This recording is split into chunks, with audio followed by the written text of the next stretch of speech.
Welcome to the show. My name is Carl Azus. It's great to see you on this Tuesday in November. At the gates of an events venue in Houston, Texas, flowers and candles have been placed as a memorial for several people who died on Friday night.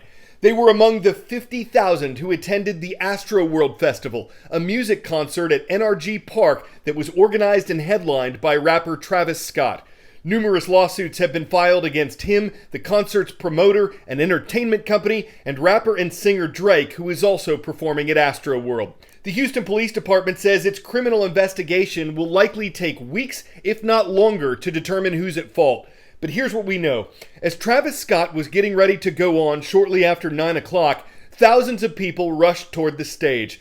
Those who were already near the front were trapped with nowhere to go. And as Scott started his performance, the situation got worse. Some people were crushed against each other and the stage or trampled by the crowd.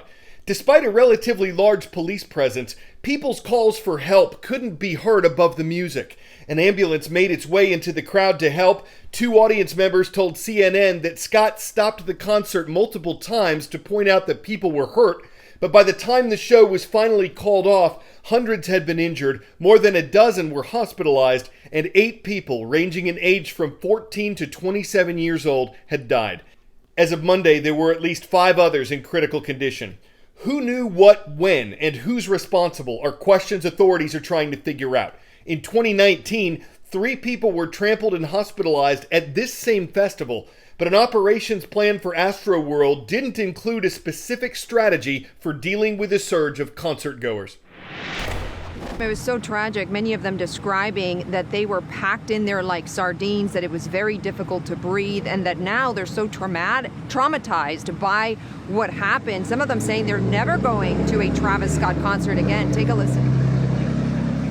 I've never been in such chaos, like so unorganized, and just so many people like slamming into me. And you could feel like everybody pushing up behind you, like you couldn't move your arms, you couldn't breathe, like you couldn't see anything. It was like you were seeing the back of like really tall people's heads. It's like when everybody was moving, like there was like 15, like 20 minutes where like we weren't in control of our bodies. Now, all this as new questions are surfacing about Houston officials being concerned before this concert turned deadly. The New York Times reporting that the Houston police chief went to Travis Scott's trailer before he performed because he was concerned about the energy in the crowd. Here's what we know about the timeline. According to the Houston Police Department, about 9:15 was when the crowd started compressing towards the stage. By 9:38, that event had turned into a mass casualty event, according to HPD, with one officer describing that there were multiple people on the ground in cardiac arrest needing medical attention. At about 10:10, that concert was shut down, and according to the fire chief, it took about an hour for all of those 50,000 people to disperse. Now, Live Nation, Astroworld Festival, and Travis Scott issuing statements, all saying that they are heartbroken, that they're devastated, but that's not enough for some of the concert goers. There's been multiple lawsuits already filed, some of them claiming gross negligence, saying that these concert promoters, that the organizers did not do a good job, that it was not a safe venue, and that's why they are now filing a lawsuit. We're, of course, expecting probably more lawsuits to happen. 10-second trivia. Which of these places is part of the Kingdom of the Netherlands? Belgium, Faroe Islands, Aruba, or Bermuda? The islands of Curacao, St. Martin, and Aruba are all part of the Kingdom of the Netherlands.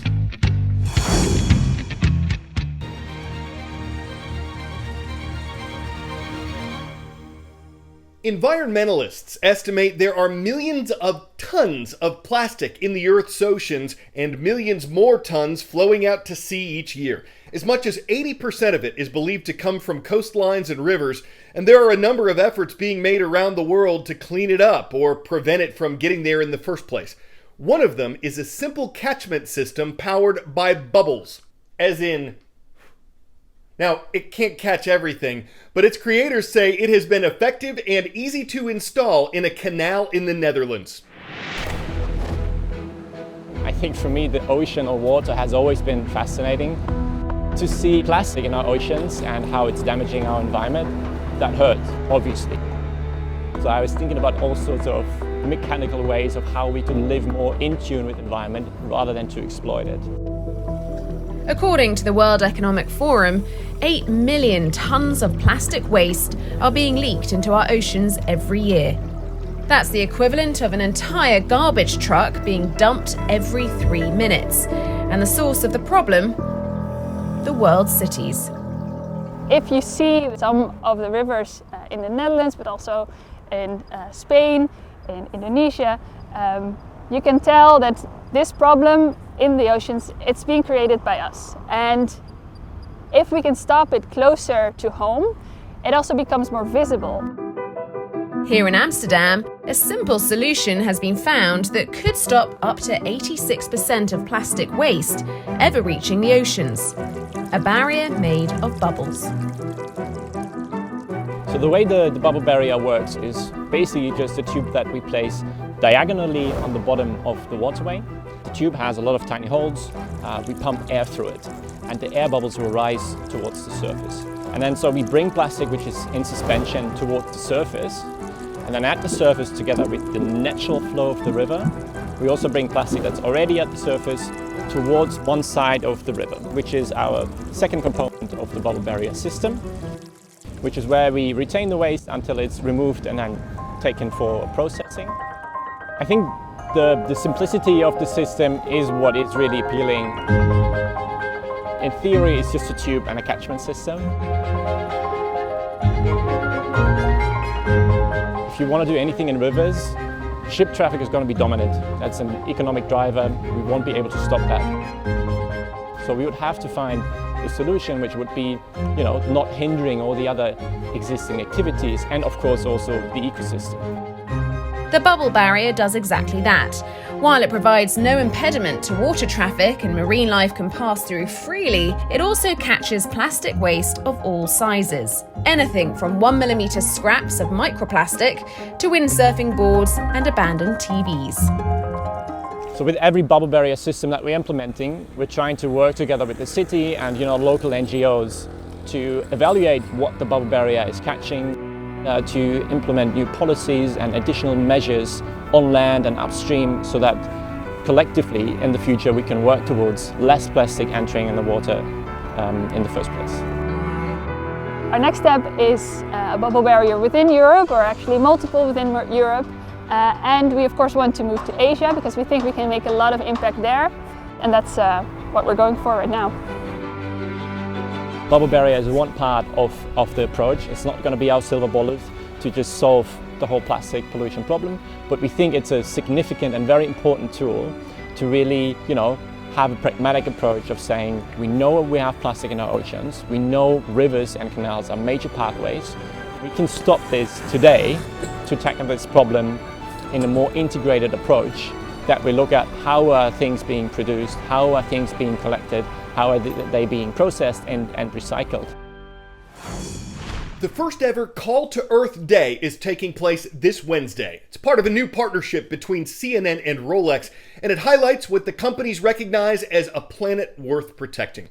If you, your class, or your school would like to get involved, please visit cnn.com/call-to-earth.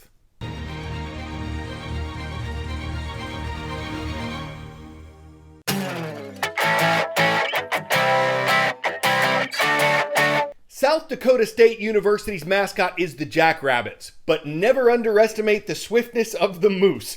This happened ahead of last weekend's rivalry game between South Dakota State and North Dakota State. Police and stadium officials worked to shoo the animal out of the venue. We can't confirm that the moose had any impact on the game, though he would have scored himself if he hadn't stepped out of bounds. But South Dakota State later won. I think the team needs to recruit him. I mean, he could run all day, he's got plenty of muscle, plus he could follow in the footsteps of Baker Moosefield, Emu Smith, Joe Moose-Tana, Mooska Fitzpatrick, Joe Namath, Mushel Falk, and of course, Randy Moose. That's mostly all for today, but before we leave, we want to give a shout out to you, the students of Garfield Senior High School watching from Woodbridge, Virginia. Thank you for your comment on our YouTube channel. I'm Carl Amoose for CNN.